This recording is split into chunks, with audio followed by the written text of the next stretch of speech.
I have a big problem. Source told me that my vortex is so full of things that I can't put nothing more there, and it manifest everything. It's a big problem, you know? The source told Abraham is going to help. We don't know who your source is, but we'd get rid of that one. Okay. That sounds more like your mother. It's quite enough, you greedy little bugger. You must not ask for more. Yeah. Basically, in order, the universe responds to your feelings, you know? The universe does not respond to your feelings. Nothing responds to your feelings. Your feelings are your indication of your vibration. Your vibration is what the law of attraction is responding to. Everything is responding to your vibration. Your emotions are your indicator of how you fit in this with the way Source is looking at it. Think about the way we began this morning. You've asked for many things, and your inner being stands in your vortex. And because your inner being is non-resistant in thought, then just try to imagine for a moment what the power of that attraction must be. Oh, so this powerful attraction gathering all of these cooperative components, if you're not in sync with that, then you feel that resistance. That's what negative emotion is. It's you not lining up with your inner being who is lined up with all that you have become. Do you understand the concept that when you launch a rocket, that when you live some life and you ask for more, that vibrationally speaking, you've moved past where you stand in terms of your manifestation? This is an important thing to understand. There's you standing in the middle of your manifestations. That's you. And if standing in the middle of your manifestations and looking around at your manifestations is the only reason that you offer a vibration, then you are really stuck in what you want to call now manifestations. And when you are stuck in what you are calling now manifestations, we call you stuck in the past, because who you really are, the present, is this vibrational reality that is where all the action is. It's where all the movement is. It's where all the attraction is. But if you're so busy looking around at what is, and your vibration is consumed by your awareness of what is, then you're not letting yourself move toward all of this that you have already become vibrationally. You got to get the concept that there's the vibration and then there's the manifestation.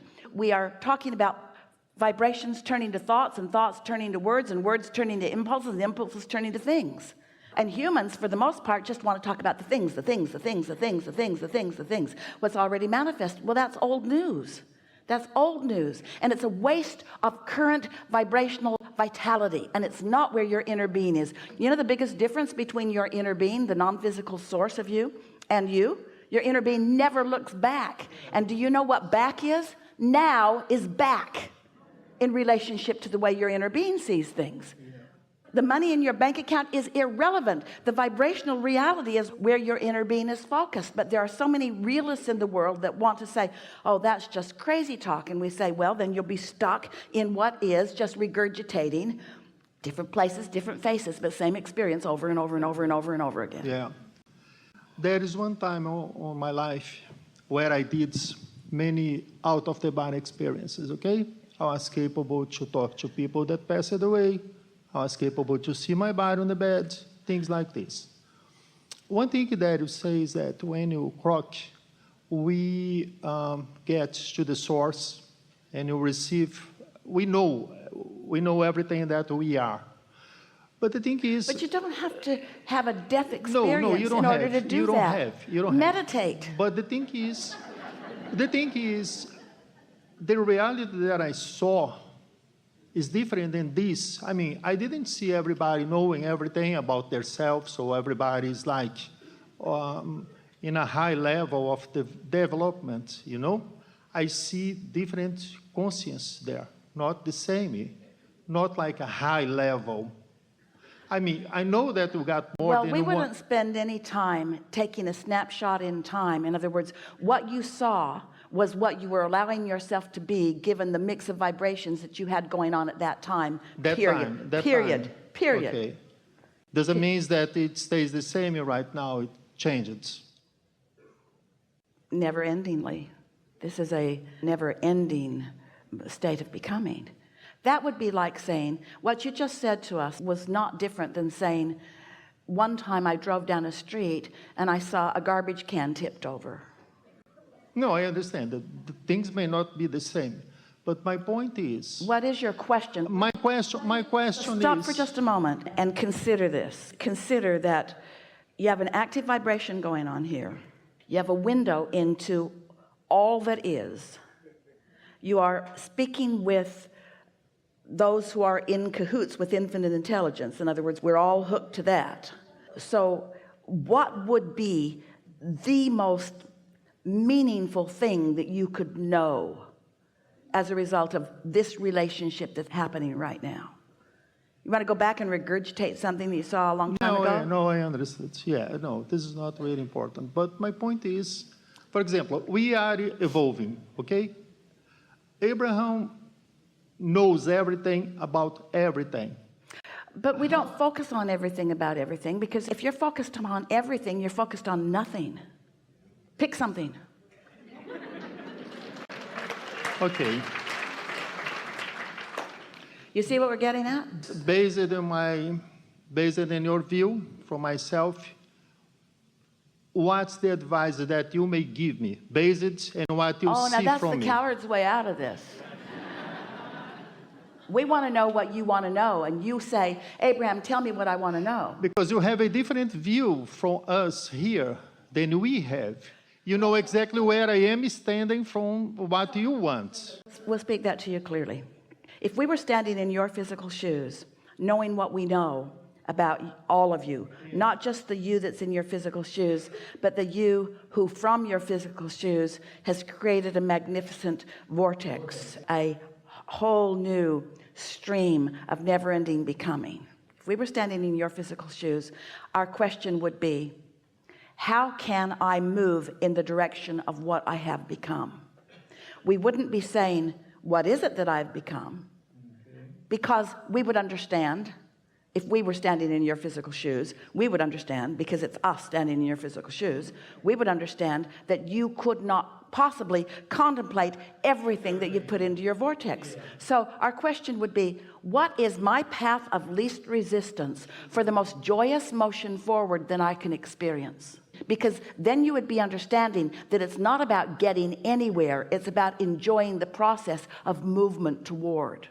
It's not about the accomplishment of something. It's about remembering who I am. It's about remembering how blessed I am. It's about taking in the beauty of the environment. Esther, before she took her walk yesterday, she was doing her segment in tending. And she always writes things that include feelings. And so she wrote, I love the feeling of this sweet California air on my face, in my mouth, and in my lungs. I love smelling and feeling and eating this air. And then she said, I love meeting and knowing all these little critters who live on this loop, who often don't show themselves to me, but I know they're there. I love the butterflies and the birds and the critters and the bunnies and the cats and the dogs and the babies in the strollers. In other words, she was activating and salivating over her co-creators that she knew were going to be out here on this loop with her this day. She wrote more about other things, but as she's walking the loop, right away, the fragrance in the air was uniquely not fragrant in the sense that it was flowers. It was fragrant in the sense that there was enough moisture in the air that she could smell the ocean in it. And so she just sort of took it in. She felt her entire body rising to the deliciousness of that like never before. And she knew for sure it was because she got out ahead of it and got herself prepared to recognize it when it met her. It's been meeting her every morning, but she was there to recognize it. It's the recognition of what's happening. And then butterflies and hummingbirds and all manner of critters are surrounding her, not more abundant than usual, but more poignant than usual, showing up just at interesting places and interesting timing and communicating with her, reveling in the beauty of this day. And so then she ended her walk and she walked into this main gate, into a courtyard. And in this courtyard, she has a stream that's man-made, but it's really beautiful and has so much volume to it and sound to it. And she walked into the courtyard. An owl was drinking from the water in the daytime. And he looked at her, and she looked at him, and he looked at her, and she looked at him, and then off he went into the sky like nothing Esther has ever seen before. Now she knows, she's known that owl was there for years. She can hear him at night. She hears him. She's not ever seen him before, until she took an opportunity to get out ahead of it with her writing and to isolate within herself the feeling of these creatures who are sharing the loop with her, who are vibrational matches in their love of this succulent, delicious physical life experience that she is living. She activated within herself the way this owl feels about life, and he had to come to greet her. You see what we're talking about? The law of attraction had to put them together. This was not a fluke. This was not what humans want to call just a chance meeting. This was an absolute attraction based upon, now, did Esther say, as she wrote, today I will meet an owl and I will be happy? No, she didn't write anything like that. She wrote in general terms how she wanted to feel. She's leaving it to the universe to pick from what matters in her vortex. Now, if you know Esther, there's some books out on the table, some Sarah books, The Amazing Travails of the Giant Owl on Thacker's Trail. Owls are really, really, really, really, really, really, really, really, really, really meaningful to Esther because she has such a sincere relationship with Solomon. She just doesn't see them every day. They're not running around, and she was not asking the universe to bring her an owl. She was asking the universe to acknowledge her joy. She was not reaching to be joyful. She was joyful in her writing. She didn't write to be joyful. She wrote because she is joyful.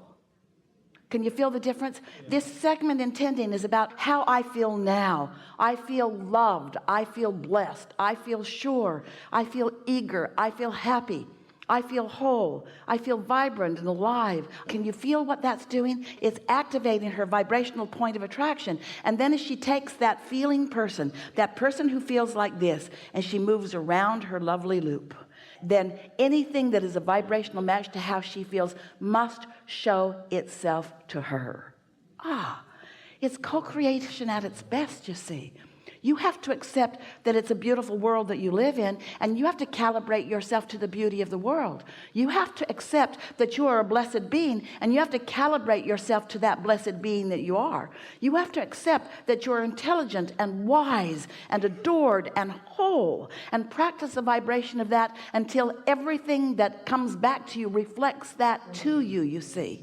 So when you are the deliberate creator of your own experience, what you really are is the deliberate confirmer and practicer of the core vibration of that which you are. Now, Esther's been moving around life. She's been feeling pretty much that way for a long time, and life's been very, very good to her.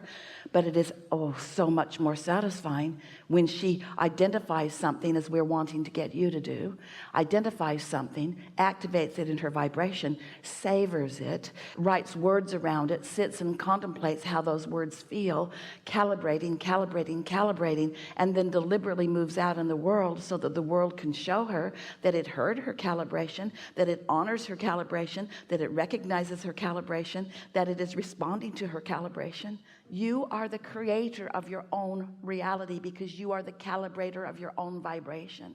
You just got to accept that you are and do something about it. Yeah?